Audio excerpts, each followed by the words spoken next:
Errática, la voz del terror, donde el silencio se convierte en más. Dicen que el terror nace del miedo a lo desconocido, pero también del reflejo de lo que somos. Desde los castillos góticos de la literatura hasta los pasillos vacíos de un hotel maldito, el cine de terror ha sabido hablarnos en el lenguaje del miedo, el deseo y la locura. Soy Daniela Poco y hoy exploraremos 3 películas que definieron este género: Drácula, Frankenstein y El Resplandor. Obras que no solo aterran, sino que marcaron la historia del cine y la forma en la que el miedo se proyecta en la pantalla. Cuando Todd Browning llevó Drácula al cine en 1931, con Bela Lugosi interpretando al conde, el mito se transformó. El monstruo literario, descrito como un ser envejecido y casi animal, se volvió una figura elegante y seductora. El terror dejó de ser solo miedo, se volvió deseo. La figura de Drácula no surge de Hollywood, sino de la novela homónima publicada por Bram Stoker en 1897.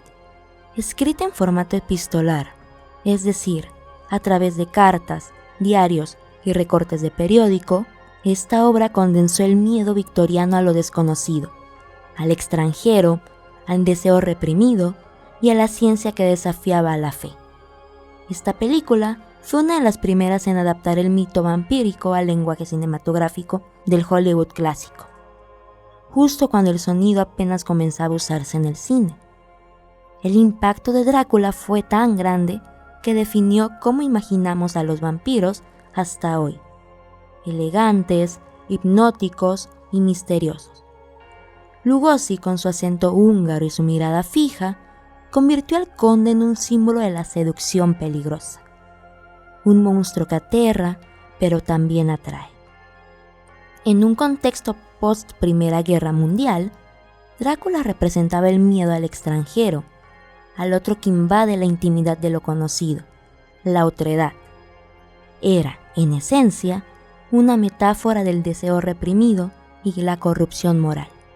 Más allá de los sustos, Drácula fue el primer retrato del terror como algo erótico, psicológico y profundamente humano. Ese mismo año, en 1931, el cine nos regaló otra joya, Frankenstein, dirigida por James Whale. En el contexto literario, algunos años antes del Conde Drácula, una joven escritora cambió el rumbo de la literatura.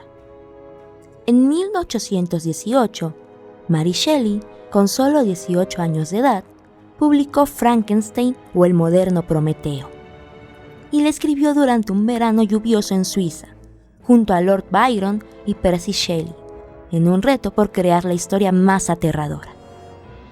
Shelley no solo inventó al monstruo, inventó una pregunta ética que aún nos persigue. ¿Qué ocurre cuando la ciencia sobrepasa los límites de la moral? Cuando James Whale adaptó la novela en 1931, con Boris Karloff interpretando a la criatura, el cine dio vida al mito visual del monstruo con tornillos y rostro trágico. El Frankenstein del cine no es el mismo que el de Shelley.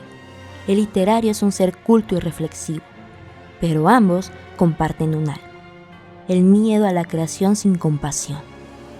Whale usó una metáfora expresionista, con sombras marcadas, escenarios cerrados y luces violentas, para representar la mente fragmentada de su creador, el Dr. Victor Frankenstein. El impacto cultural del legado de Shelley y Whale fue enorme, ya que sentó las bases del terror científico y del monstruo trágico, ese que no elige ser malvado, pero termina siendo rechazado por la sociedad, inspirando también películas desde Blade Runner hasta Ex Machina o Black Mirror. Casi 50 años después, el terror volvió a reinventarse. Los castillos góticos pasaron a ser pasillos de un hotel vacío. El Resplandor, o The Shining, dirigida por Stanley Kubrick en 1980, se basó en la novela homónima de Stephen King, publicada en 1977.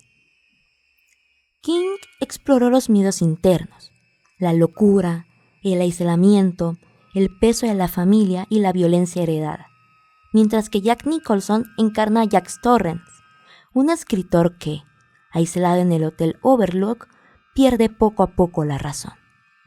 Kubrick transformó ese terror psicológico en una experiencia visual y sonora, mezclando lo cotidiano con lo imposible. Pasillos infinitos, voces que no deberían existir, un niño con una visión del mal. El miedo aquí no proviene de un monstruo, sino del deterioro mental y del espacio en sí. Aunque el propio King criticó la versión por apartarse de su historia, Kubrick creó una pieza maestra que redefinió el terror moderno, haciendo que El Resplandor se volviera pionera en el uso del terror visual, del ritmo pausado y del simbolismo.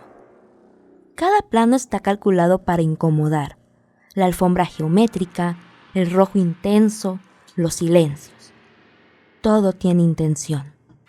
Además, la película abrió paso al análisis del terror como un reflejo de la mente humana, la soledad, la frustración y la locura como monstruos internos.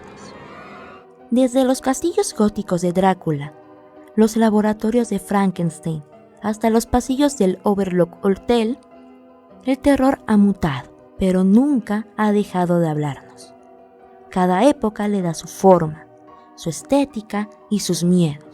Lo que une a todas estas películas es su capacidad de mirar al ser humano de frente y preguntarle, ¿de qué estás realmente hecho?